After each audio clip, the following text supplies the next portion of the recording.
سلام رفقا، امیدوارم حالتون عالی باشه.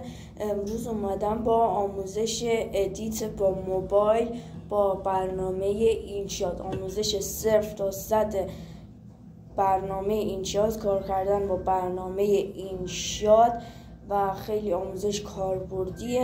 این جلسه خیلی آموزش های کاربردی امروز میخوام بگم. حتما تا آخر این ویدیو ما رو تماشا کنید. آموزش ادیت عکس و فیلم برای شبکه‌های اجتماعی مثل اینستاگرام و کانال یوتیوبتون، مثل تلگرام، آموزش های خیلی خفنی بخوام براتون بذارم امروز. تا آخر این ویدیو حتما ما رو تماشا کنیم. بریم و بیاییم برای آموزش.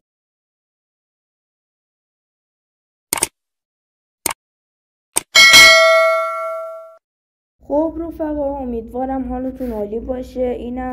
این لوگوی اپلیکیشن اینشاته که قرار عکس و فیلم های خیلی خوب و جدیدی ادیت بزنیم باهاش. خب وارد اپلیکیشن میشیم. خب اینجا 3 تا گزینه داره: ویدیو، عکس، کولار، که ما گزینه ویدیو رو میزنیم، جدید رو میزنیم. یه دونه ویدیو که ما از قبل ادیت کردیم رو انتخاب میکنیم. خب انتخاب کردیم. خب اول گزینه بوم رو میزنیم. گزینه بوم که مثلا برای اینستاگرام داره، برای تیک تاک داره، برای یوتیوب داره. یوتیوب رو انتخاب میکنیم و بوم رو مثلا اینطوری میبریم بالا. مثلا برای تیک تاک اینطوری میشه. خب برای یوتیوب رو ما انتخاب میکنیم که داخل این گزینه قرارش میدیم. گزینه بعدی گزینه موسیقی هستش که اینجا ضبط صداست که میتونید صدای خودتون رو ضبط کنید و بذارید روی ویدیوهاتون. خب اینجا گزینه ضبط صدا هست که میتونید شما صدای خودتون رو ضبط کنید و بذارید روی ویدیوهاتون. اثرات، اینجا اثرات هستش که مثلا میتونید صداهای بچه یا صداهای چیز بذارید وسط ویدیوهاتون. خب اینجا قسمت موسیقی که موسیقی های منو که بزنید موسیقی های خودتون میاد بالا و میتونید موسیقی بذارید روی ویدیوهاتون. خب میایم برای قسمت بعدی. قسمت بعدی برچسب مثلا اینجا برچسبای خیلی خفنی داره، میتونید از اینا مثلا بذارید روی ویدیوهاتون. از این برچسبای خوبی داره، مثلا از این برچسب. خب حالا حذفش میکنیم، نیازی به برچسب نداریم. گزینه بعدی گزینه متن هستش که میتونیم متن بنویسیم و مثلا می‌نویسیم آموزش ادیت. خب داخل این رنگ ها مثلا میتونیم پس زمینه براش انتخاب کنید. آموزش ادیت پس زمینه های قشنگی داره، مثلا میتونیم اینطوری بذاریمش. خب گزینه بعدی اثر هستش که مثلا وارد اثر میشیم. مثلا میتونیم اثرات اینطوری براتون بذاریم. مثلا میتونید ویدیو خودتون رو بلرزونید، میتونید ویدیوهای خودتون رو چرخشی کنید. وارد جلوه که بشید میتونید گزینه هاتون فیلم خودتون رو مثلا بلرزونید.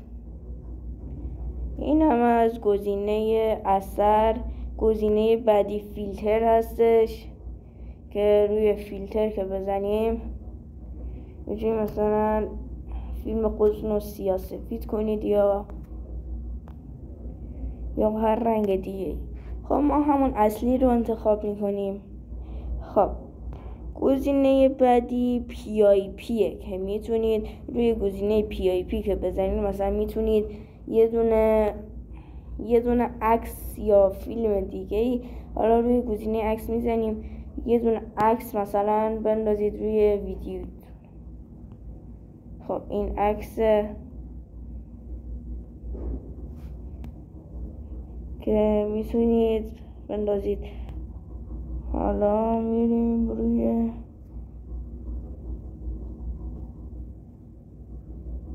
خب حالا ما نمیخوایم مثلا عکس روی ویدیومون باشه یا فیلم دیگه.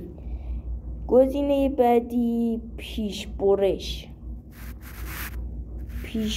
مثلا میتونیم مثلا وسط ویدیو مثلا یه حرفی زدید که خوب نبوده، میتونید اون گزینه رو مثلا حذف کنید و حجم ویدیوتون هم کمتر میشه. مثلا میتونید از وسط ویدیوتون برش بزنید یا هر چیز دیگه. گزینه بعدی تقسیم شده است که باید مدت زمان بیشه. گزینه بعدی حذف هستش، نوشته کلیپ آخر قابل حذف نیست. میایم کلیپ خب گزینه بعدی میریم روی گزینه جلد که میتونیم صدا رو همون زیاد کنیم. میتونیم یا صدا رو ببندیم یا صدا رو زیاد کنیم یا صدا رو روی متوسط مثلا قرار میدیم. گزینه بعدی گزینه پس زمینه هستش که یا میتونید پس زمینه عکس خودتون رو تار کنید بذارید پشت ویدیو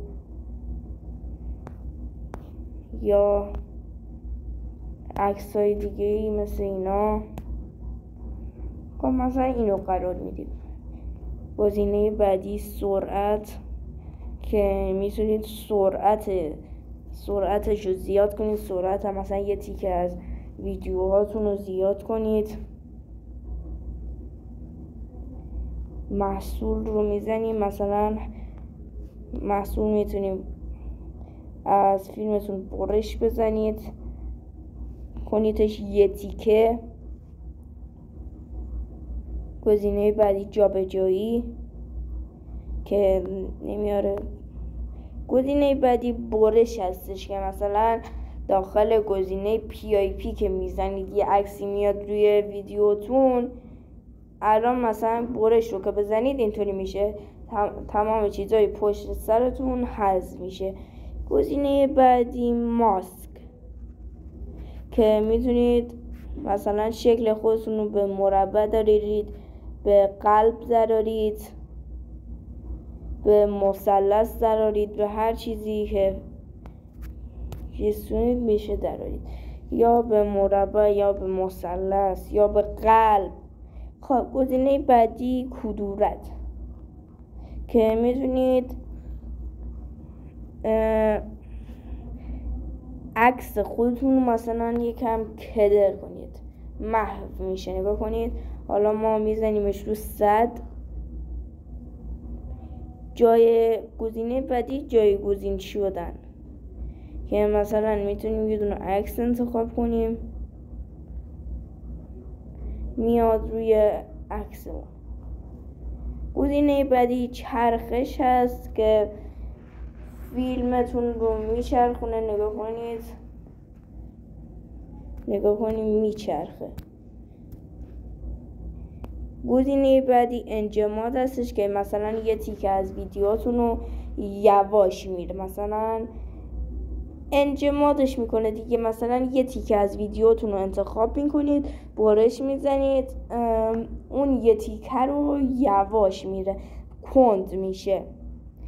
گزینه بعدی معکوس هستش.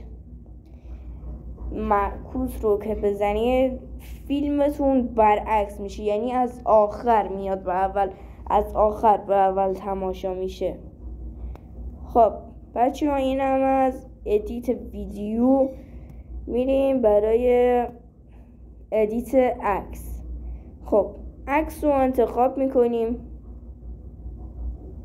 خب مثلا همین عکسی که داخل پروفایل یوتیوب گذاشتیم رو انتخاب میکنیم. خب همون گزینه اول گزینه بوم که مثلا اگه برای اینستاگرام باشه گزینه اینستاگرام رو میزنید، بوم رو میاریم واسه آخر. اگه برای یوتیوب باشه میاریم برای یوتیوب انتخاب میکنیم. خب این از بوم. گزینه بعدی فیلتره که میتونید فیلترهای مثلا سیاه‌سفید یا هر رنگ دیگه‌ای برای عکستون انتخاب کنید. گزینه بعدی تنظیم کردن که میتونید مثلا تنظیم کنید، مثلا نورشون رو ببرید بالا، نورش رو کم کنید، هر چیزی که دوست دارید. گزینه بعدی اثر هستش که همون اثر که بهتون گفتم، مثلا میتونید عکستون رو اینطوری کنید یا اینطوری یا اینطوری. خب گزینه بعدی پس زمینه هستش که میتونید پس زمینه مثلا اینطوری انتخاب کنید. بعدی برچسب هستش که مثلا یه برچسب عین این انتخاب میکنید که ما حذفش میکنیم. خب حذفش میکنیم. گزینه بعدی همون متن هستش که داخل ویدیو بهتون گفتم، داخل ادیت ویدیو بهتون گفتم. گزینه بعدی هم خطی کردن مشکی، این اینطوری. خب حالا ما دوست نداریم اینطوری باشه. گزینه بعدی همون برش هسته که بهتون گفتم داخل ویدیو. برش رو که بزنید پشت صفحه حذف میشه، فقط عکستون میمونه. خب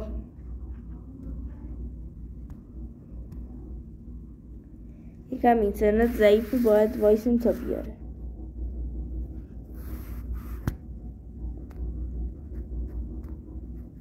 خب الان برش خورد. برش رو که بزنید مثلا اینطوری میشه، یکم عکس رو بزرگتر میکنیم.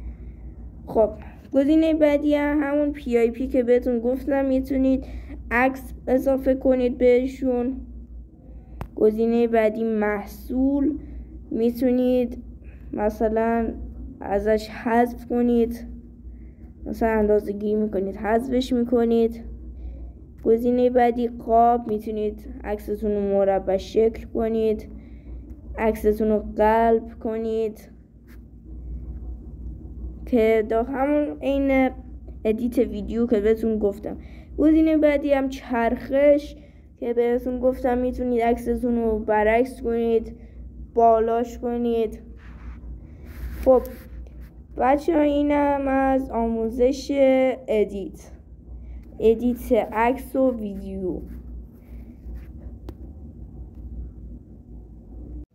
ممنون که تا اینجا ویدیو با من همراه بودید و تا اینجا ویدیو من رو تماشا کردید. بچه ها اینم از برنامه اینشات. خیلی برنامه خفنیه، میتونید عکس‌ها و ویدیوهای خودتون رو با برنامه اینشات ادیت کنید و اگه تا الان داخل کانال ما عضو نشدید حتما داخل کانال ما سابسکرایب کنید و کامنت و لایک